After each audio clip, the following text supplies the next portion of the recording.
जय हिंद। स्वागत है आप सभी का बीए सेमेस्टर वाला में।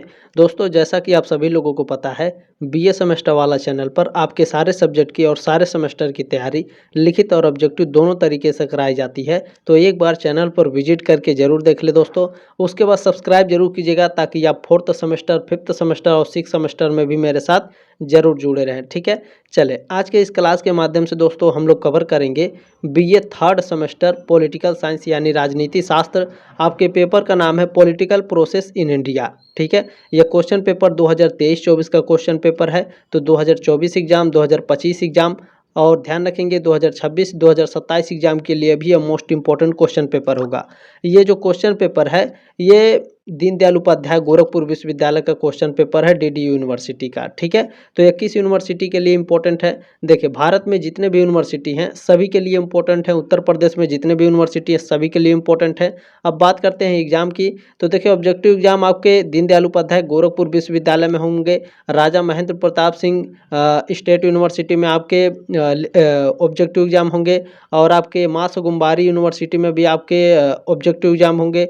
डॉक्टर भीमराव अंबेडकर यूनिवर्सिटी जो आगरा में है वहाँ पर भी आपके ऑब्जेक्टिव एग्जाम होंगे। जहाँ लिखित एग्जाम है, मैंने लिखित क्वेश्चन पेपर भी आप लोगों का सॉल्व कराया, जैसे राम मनोहर लोहिया अवध विश्वविद्यालय, वीर बहादुर सिंह पूर्वांचल यूनिवर्सिटी है, छत्रपति साहू जी महाराज यूनिवर्सिटी है।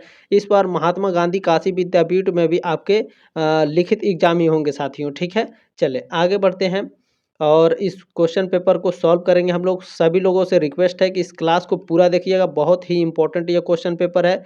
मैंने जैसा कि आपसे वादा किया है कि आपके एग्ज़ाम से पहले आपके सारे सिलेबस को मैं कंप्लीट करा दूंगा। आपके एग्ज़ाम से पहले मैं मॉडल पेपर तो दे चुका हूं, महासंग्राम रिवीजन क्लासेस अभी बाकी हैं। उसके पहले मैंने बोला था कि आपको मैं क्वेश्चन पेपर प्रोवाइड करा दूंगा, तो मैं लगातार क्वेश्चन पेपर लेकर के आ रहा हूँ, आप लोग देख रहे होंगे। तो प्लीज़ चैनल पर सब्सक्राइब जरूर करेंगे और इस जो क्वेश्चन पेपर है इसे आगे जरूर शेयर कर दीजिएगा। इस तरह से शेयर बटन बना होगा।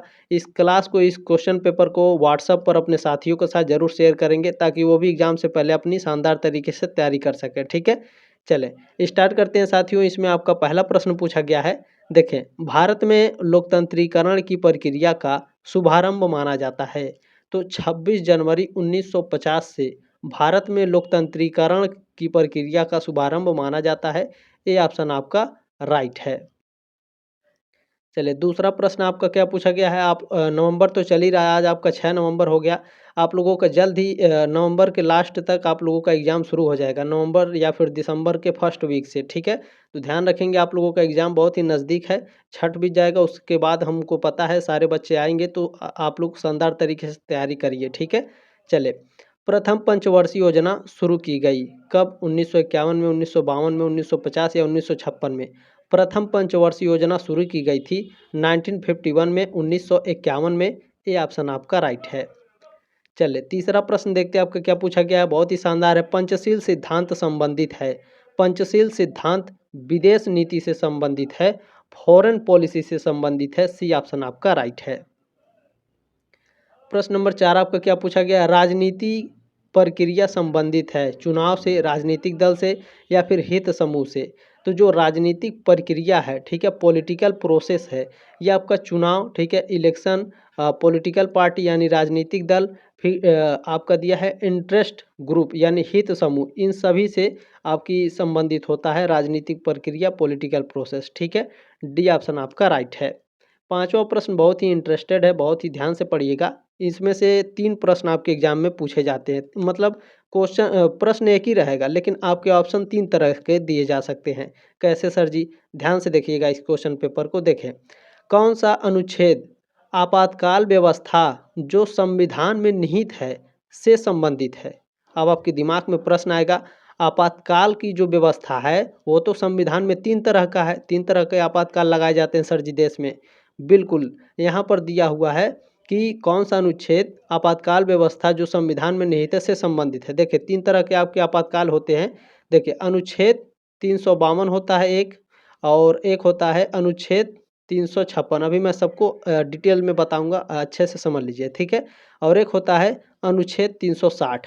ठीक है, इसमें दिया कौन है? अनुच्छेद 356, ये आपका आपातकाल से संबंधित है। सर जी 352 किस अनुच्छेद से संबंधित है? देखें, यदि भारत को युद्ध, बाह्य आक्रमण या सशस्त्र विद्रोह का खतरा हो तो राष्ट्रपति को राष्ट्रीय आपातकाल घोषित करने का अधिकार है। ठीक है, यानी बाहर से कोई आक्रमण करता है या फिर भारत किसी के साथ युद्ध में जाता है तो राष्ट्रपति क्या करता है? अनुच्छेद 352 के तहत देश में इमरजेंसी लगा सकता है। अब सर जी अनुच्छेद 356 क्या है? देखिए, अनुच्छेद 356 जो है, राज्य सरकार संविधान के अनुसार कार्य करने में असमर्थ हो तो राष्ट्रपति को राज्य आपातकाल घोषित करने का अधिकार है। यानी जो अनुच्छेद 356 है, ये राज्य में आपातकाल घोषित किया जाता है। जैसे मान लीजिए प्रेजेंट टाइम में मुख्यमंत्री आपके योगी आदित्यनाथ हैं, इनका जो यहाँ पर जो कार्यकाल है, अगर वो अच्छे से ना रहे तो जो राष्ट्रपति होता है वो क्या करेगा? तो राष्ट्रपति यहाँ पर आपातकाल घोषित कर देगा उत्तर प्रदेश में। लेकिन ऐसा तो है नहीं, बाबा ऐसे काम कर रहे हैं कि ये प्रधानमंत्री वाला है। ठीक है, अब अनुच्छेद 360 क्या है? सर जी इसको समझा दीजिए। देखिए, अनुच्छेद 360 जो है, अर्थव्यवस्था अस्थिर होने का साक्ष्य मिलता है तो राष्ट्रपति को वित्तीय आपातकाल घोषित करने की अनुमति मिलती है। यानी देश में अगर अर्थव्यवस्था गिर जाए, बहुत ही कम हो जाए, जैसे पाकिस्तान में हो गया है, तो राष्ट्रपति उस समय क्या करेगा? देश में आपातकाल की घोषणा कर देगा। ठीक है, अनुच्छेद 360 को लेकर ध्यान रखेंगे। ठीक है, चले, यानी 352 अनुच्छेद क्या है?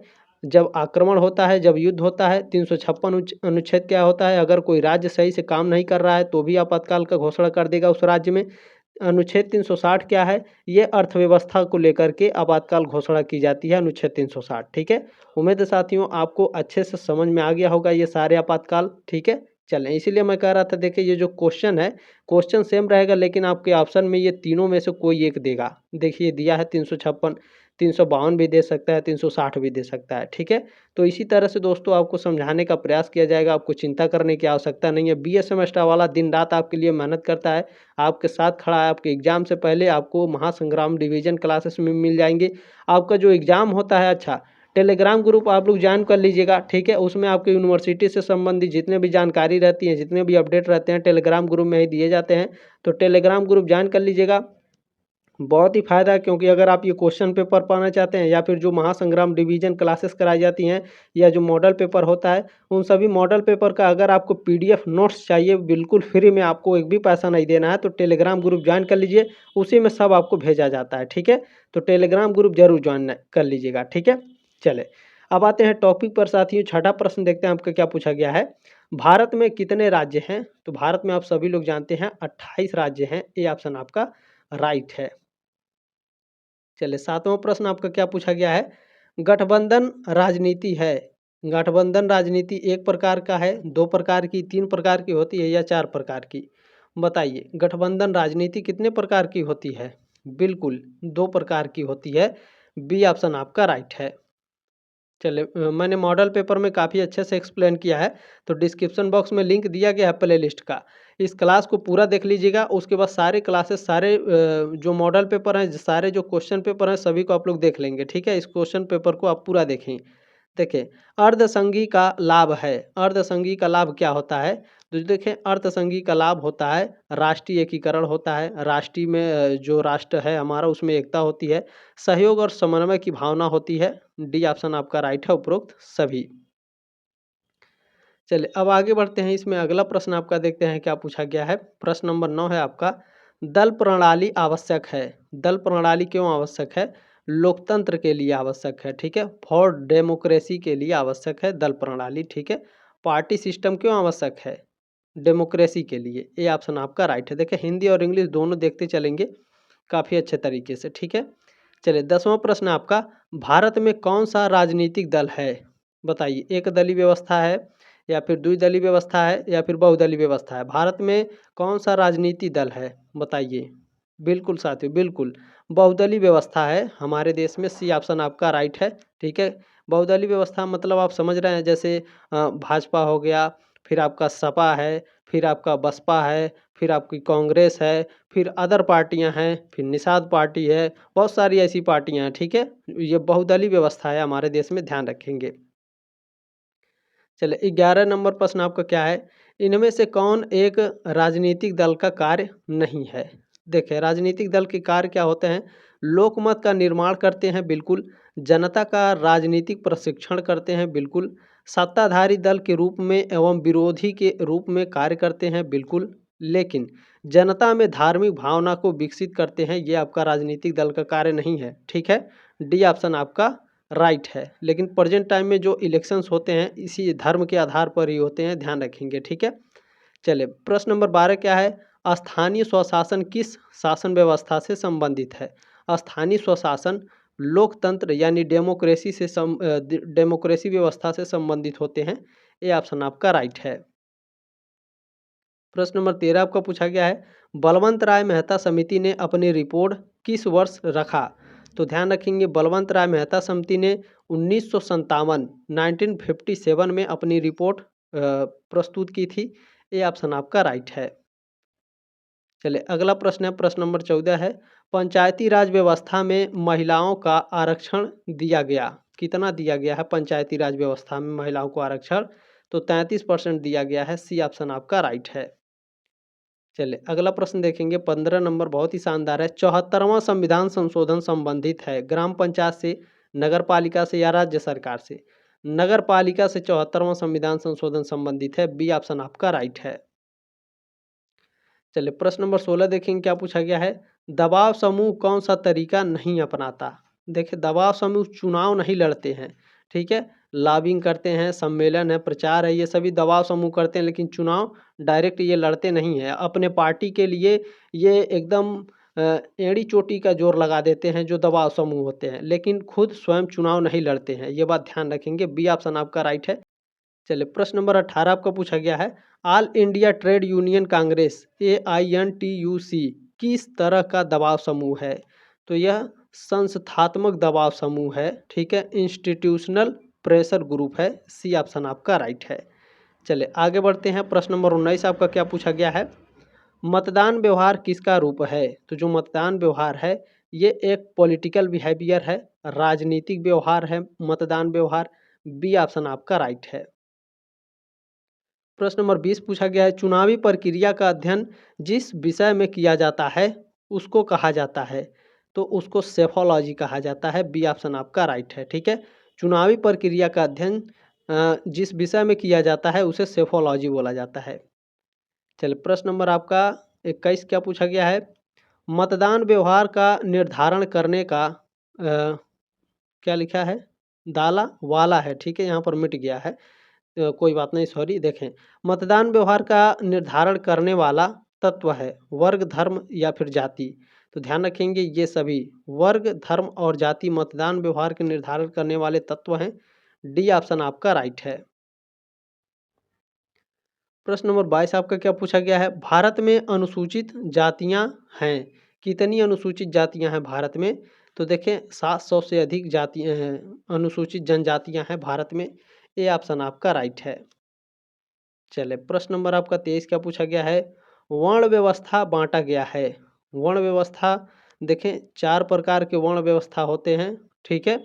कौन कौन से होते हैं वर्ण व्यवस्था, कमेंट करके जरूर बताइएगा। जैसे हो गया ब्राह्मण, क्षत्रिय, और ब्राह्मण, क्षत्रिय, वैश्य, और क्या होते हैं बताने का प्रयास करेंगे आप सभी लोग। 4 प्रकार के आपके वर्ण व्यवस्था में थे, ब्राह्मण, क्षत्रिय, वैश्य और शूद्र, ठीक है। 4 प्रकार के आपके होते हैं, ब्राह्मण, क्षत्रिय, वैश्य और शूद्र, ध्यान रखेंगे।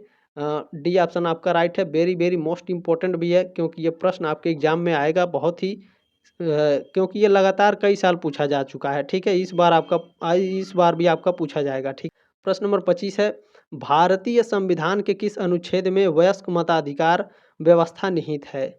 तो यह 326, ठीक है, अनुच्छेद 326 में भारतीय संविधान के वयस्क मताधिकार व्यवस्था निहित है। बी ऑप्शन आपका राइट है।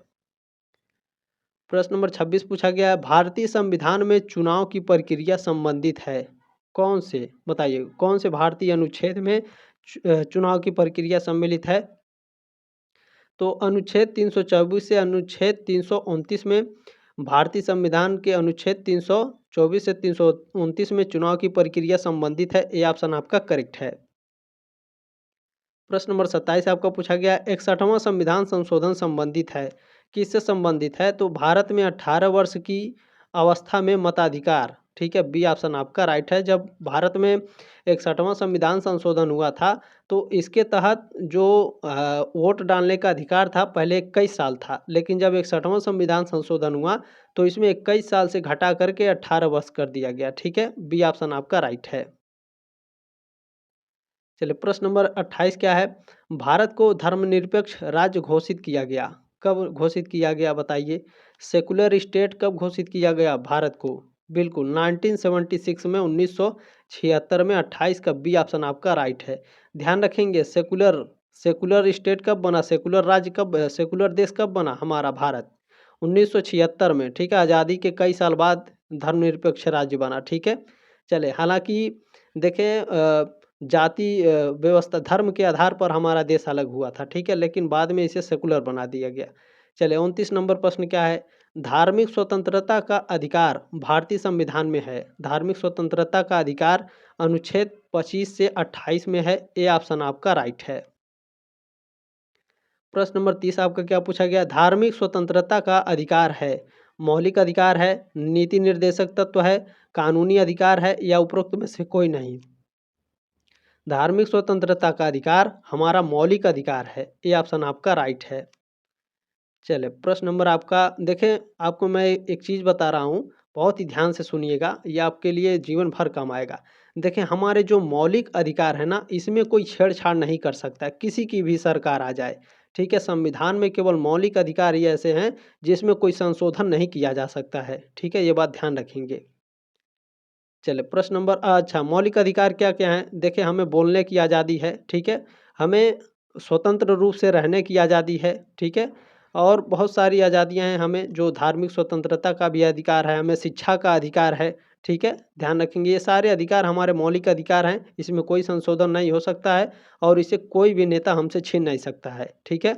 31 नंबर प्रश्न है, महात्मा गांधी ने जोर दिया, महात्मा गांधी ने कहा था कि राजनीति बिना धर्म के हमें करना चाहिए, ठीक है। बी ऑप्शन आपका राइट है, यानी राजनीति में धर्म को नहीं लाना चाहिए कि ये हिंदू है, मुसलमान है, सिख है या ईसाई है, ठीक है।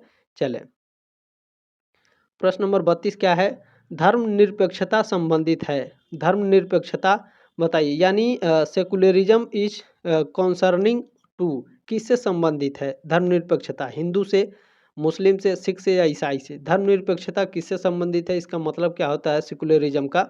देखिए मैं बता देता हूँ सेकुलरिज्म का मतलब क्या होता है।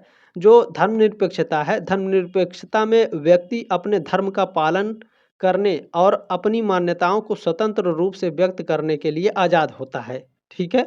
तो ये सभी को हो सकता है भाई, हिंदू धर्म है, मुस्लिम धर्म है, सिख है, ईसाई है, इन सभी को अपना अपना मत रखने का, अपना अपना निर्णय लेने का अधिकार है, अपने धर्म में स्वतंत्र रूप से पूजा करने का अधिकार है। तो ये क्वेश्चन ही गलत दिया था, डी ऑप्शन आपका देना चाहिए था, उपरोक्त सभी, ठीक है। तो कभी कभी जो क्वेश्चन पेपर बनाते हैं वो लोग भी गलती करते हैं, ताकि आप लोग 50 में से 50 पूरे सही ना कर पाएँ, ठीक है।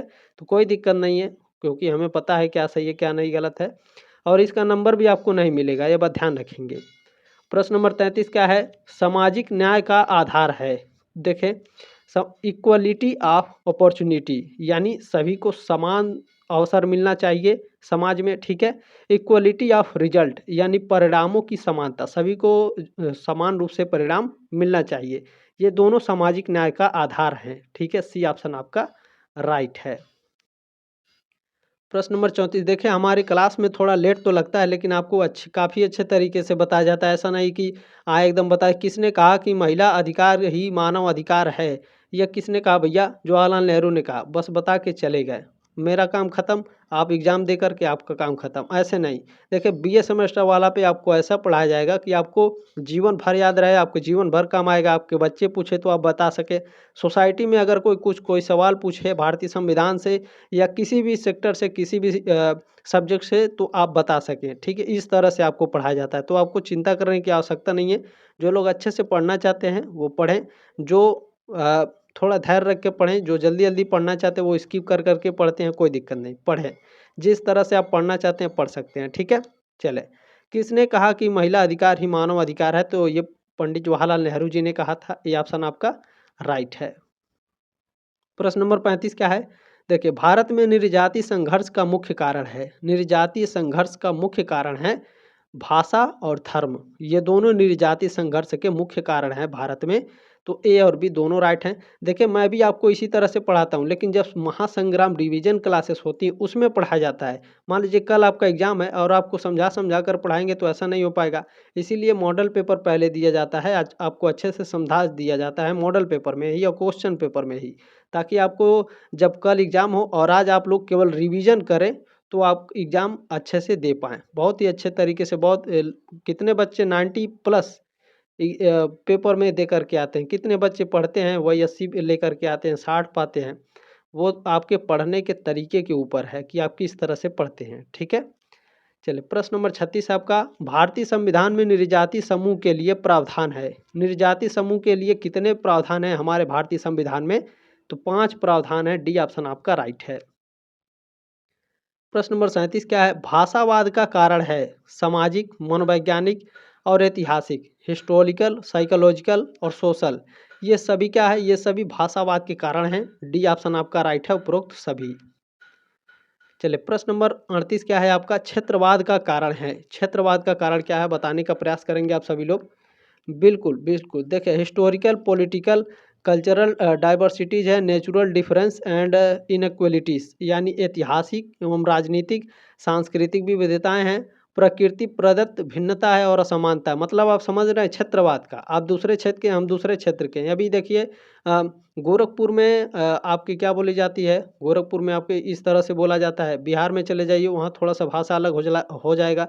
आपको 20 किलोमीटर 30 किलोमीटर पे भाषाएं भी आपको अलग अलग देखने को मिलेंगी।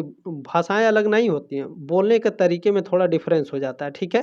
तो वही क्षेत्रवाद का कारण क्या है? ऐतिहासिक है, राजनीतिक है, सांस्कृतिक विविधताएं हमारी, प्रकृति प्रदत्त भिन्नता है, ठीक है, असमानता है। ये सभी क्या हैं? क्षेत्रवाद के कारण हैं। डी ऑप्शन आपका राइट है। प्रश्न नंबर 39 आपको पूछा गया, सांप्रदायिकता के कारण हैं। 2 है, 3 है, 4 है या 5 है? देखिए सांप्रदायिकता मैं आपको बता देता हूँ, ये कभी कभी ऑप्शन में आपके यूनिवर्सिटी वाले 4 लगाएंगे, कभी कभी 5 लगाएंगे, हालांकि 5 होते हैं। देखिए सांप्रदायिकता के 5 कारण हैं। पहला है आपका आर्थिक कारण, ठीक है, मैं लिख देता हूँ, आप लोग स्क्रीनशॉट ले लीजिएगा।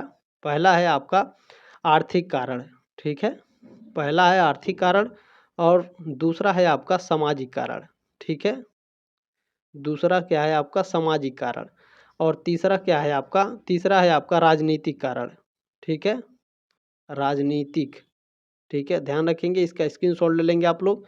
तीसरा है राजनीतिक कारण, और चौथा क्या है? सांस्कृतिक कारण, ठीक है, सांस्कृतिक सांस्कृतिक कारण है।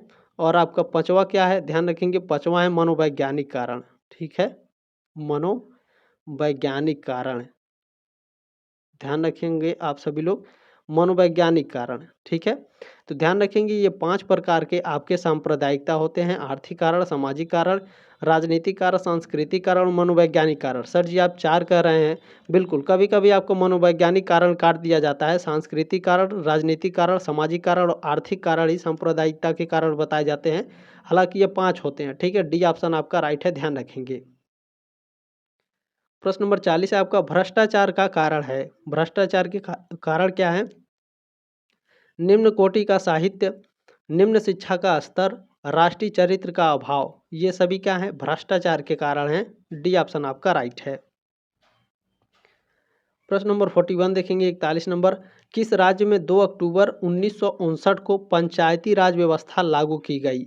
तो ध्यान रखेंगे, राजस्थान में 2 अक्टूबर 1959 को पंचायती राज व्यवस्था लागू की गई। डी ऑप्शन आपका राइट है। प्रश्न नंबर 42 क्या है? नीति आयोग की स्थापना हुई तो 1 जनवरी को हुई थी। कब हुई थी? 1 जनवरी 2015 को नीति आयोग की स्थापना हुई थी। ए ऑप्शन आपका राइट है। प्रश्न नंबर 43 क्या है? 43 नंबर प्रश्न है, किसने कहा कि भारतीय संघवाद अर्ध संघवाद है? ये स्टेटमेंट किसने दिया था? तो केसी वीयर ने ये स्टेटमेंट दिया था कि जो भारतीय संघवाद है ये अर्ध संघवाद है, ठीक है। ए ऑप्शन आपका राइट है। प्रश्न नंबर 44 है, 44 नंबर, 11वीं अनुसूची में कितने विषय सम्मिलित हैं? 11वीं अनुसूची में कुल 29 विषय सम्मिलित हैं। बी ऑप्शन आपका राइट है। बी ऑप्शन आपका राइट है। प्रश्न नंबर 46 है आपका, किसने कहा कि, यानी ये स्टेटमेंट किसका है, दबाव समूह अज्ञात साम्राज्य है। दबाव समूह क्या है, अज्ञात साम्राज्य है। ये किसने कहा था, तो S.E. फाइनर ने कहा था। ये ऑप्शन आपका राइट है। प्रश्न नंबर 47 है, 47 नंबर। जनजाति स्वायत्त परिषद का गठन किया गया, कब किया गया था, 6वीं अनुसूची में किया गया था। बी ऑप्शन आपका राइट है। प्रश्न नंबर 48 क्या है, 48 नंबर। किस वर्ष में केंद्रीय संसद ने धार्मिक स्थानों के दुरुपयोग को रोकने हेतु कानून लागू किया, तो 1991 में। बी ऑप्शन आपका राइट है। ठीक है, अभी इसी को लेकर के विवाद हो रहा था, कृष्ण जन्मभूमि को लेकर 1991 में वहाँ आपके ये कानून बना दिया गया था केंद्र सरकार के द्वारा धार्मिक स्थलों के दुरुपयोग को रोकने के लिए। तो इसी को लेकर के काफ़ी विवाद होता है कि ये कानून बनाया गया था तो ऐसा क्यों हो रहा है। ऐसा होना चाहिए भैया, हमारा है तो हमारा ही रहेगा। ठीक है, चलिए प्रश्न नंबर 49 क्या है, सांस्कृतिक एवं शैक्षिक अधिकार निहित हैं, किसमें निहित हैं, अनुच्छेद 29 और 30 में। डी ऑप्शन आपका राइट है। प्रश्न नंबर 50 है, घरेलू हिंसा अधिनियम को लागू किया गया। घरेलू हिंसा अधिनियम को देखें 2006 में लागू किया गया था, लेकिन बनाया गया था 2005 में। ठीक है, अगर पूछेगा कि घरेलू हिंसा अधिनियम को कब बनाया गया था, तो 2005 में, और लागू कब किया गया था, तो 2006 में। ठीक है, ध्यान रखेंगे। और ये आपका लास्ट क्वेश्चन था, 50 नंबर 50 क्वेश्चन आपके पूरे हो गए। दोस्तों इस क्वेश्चन पेपर को आगे ज़रूर शेयर करिएगा, आपकी जिम्मेदारी, आपसे रिक्वेस्ट है। जल्दी मिलते हैं आपके नेक्स्ट क्लास में, तब तक के लिए जय हिंद, वंदे मातरम।